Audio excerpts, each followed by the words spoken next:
जी। कि सर मेरा बेटा 15 इयर्स का है, कहना नहीं मानता है हमारी स्टडीज में, और उसने कुरान का 6 पारा हिफ्ज किया है, पर अब दूर होने लगा है, बहुत गुस्सा भी करता है।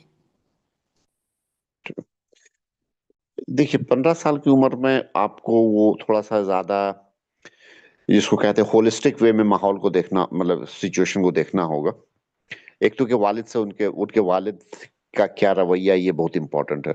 यहाँ पे आप अकेले इसको मैनेज नहीं कर सकती हैं। 15 साल का लड़का है, वालिद का रोल बहुत बड़ा है। तो इसमें आपको ये करना है कि दोनों ही, दो चीजें साथ साथ में होनी चाहिए।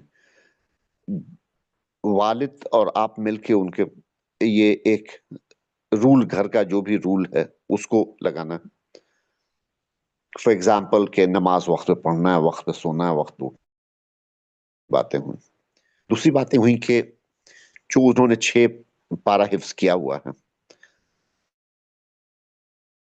उनको अप्रिशिएट करना कि अचीवमेंट उन्होंने किया। और ये कि आप उनसे और क्या एक्सपेक्ट कर रही हैं। फॉर एग्जाम्पल के नेक्स्ट 10 पारा उन्होंने कर लिया, तो 10 पारे में आप उनसे क्या, उनको क्या मोटिवेशन क्या दीजिएगा। जो भी उनको चीज की ख्वाहिश है, जो आपको लगता है कि आप मतलब जायज ख्वाहिश है और आप लोग उसको पूरी कर सकते हैं, तब ये कि भाई ये कर लोगे तो ये होगा। अच्छा, उसके लिए तुमको क्या, किस तरह से हम तुमको सपोर्ट करें। उनको ये महसूस हो कि टारगेट उनको दे दिया गया है, लेकिन आप उनको फोर्स नहीं कर रहे, आप उनको एक तरह से इंडिपेंडेंस दे रहे हैं कि तुम्हारी मर्जी, तुमको करना है नहीं करना है। तीसरी चीज जो है कि उनका, जैसे मैंने कहा कि सोने जागने का एक रूटीन जो होना चाहिए, साथ में जो दूसरी चीजों में उनका वक्त लग रहा है, ज्यादातर वक्त ऐसे बच्चों का सोशल मीडिया पे, मोबाइल फोन पे, टीवी, ये सब पे ज्यादा लगता है, या बच्चों के साथ, दूसरे दोस्तों के साथ घूमने में। तो उसमें जो है आप स्क्रीन टाइम कम से कम कर दीजिए। सोशल मीडिया स्क्रीन टाइम, किसी भी तरह का स्क्रीन टाइम, वो आप बिल्कुल मिनिमाइज एक। और इसके लिए, देखिए, इसके लिए जो सबसे बड़ा मसला रहता है, दो मेजर इश्यूज आता है यहाँ पे। नंबर वन, माँ और बाप दोनों मिलके काम नहीं कर रहे होते हैं। दोनों एक दूसरे पर इल्जाम लगाते रहते हैं, लेकिन और दोनों का अपना मतलब मकसद दोनों का ही है कि भाई बच्चा बेहतर हो, लेकिन वो एक दूसरे के साथ सपोर्ट करते हुए काम नहीं कर रहे होते हैं। तो आपको सबसे पहले अब दोनों को मिलके फैसला करना है कि हमको मिलके इस बात को, इस इशू को एड्रेस करना है। दूसरी बात ये होती है कि जो भी रूल्स लाना चाहते हैं आप, वो सिर्फ उस बच्चे के लिए लाना चाहते हैं। भाई तुमको मोबाइल फोन नहीं करना है, या तुमको 9 बजे 10 बजे सो जाना है। आप ऐसा कोई भी रूल चेंज लाइएगा जो कि सिर्फ एक बच्चे के लिए घर में, तो मसला होगा। सबके लिए, मसला सबके लिए आइडेंटिफाई करना है कि भाई नमाज, फजर की नमाज इतने दिन हम लोग जमात में नहीं पढ़ पाए हैं, इसलिए हमको ये रात पहले सोने का ये करना है।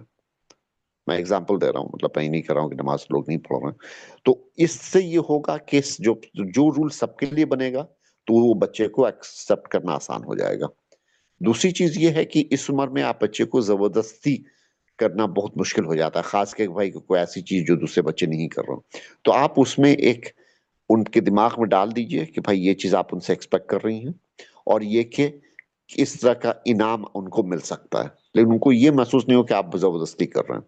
एक एक्सपेक्टेशंस उनके सामने डाल देना, और उनको एक इनाम किसी तरह का डाल देना है, और उस पर फिर उनको सपोर्ट करने की कोशिश करना है। और दूसरी चीजें जिससे वो जिसकी वजह से वो काम नहीं कर पा रहे हैं, या आप जैसे कि हिफ्ज नहीं कर पा रहे हैं, तो उन चीजों को सही करना है, जिसमें सबसे पहली चीजें हैं कि पूरी नींद पूरी होनी है। नंबर टू जो है, जो स्क्रीन से, मोबाइल फोन से जो उनका वक्त बर्बाद हो रहा है, वो कम से कम हो। और जो दूसरों के, दूसरे दोस्त जो हैं उनके साथ जो मिलना जुलना है, वो एक लिमिटेड हो, वो पूरा खत्म नहीं करना है आपको। दोस्तों के साथ सर्टेन इंटरेक्शंस हो, लेकिन ये कि सही दोस्त हो, और बहुत ज्यादा इंटरेक्शंस नहीं हो, एक लिमिटेड हो। इंशाल्लाह इससे फिर है कि बेहतरी होगी। आवाज अब ठीक हुई है?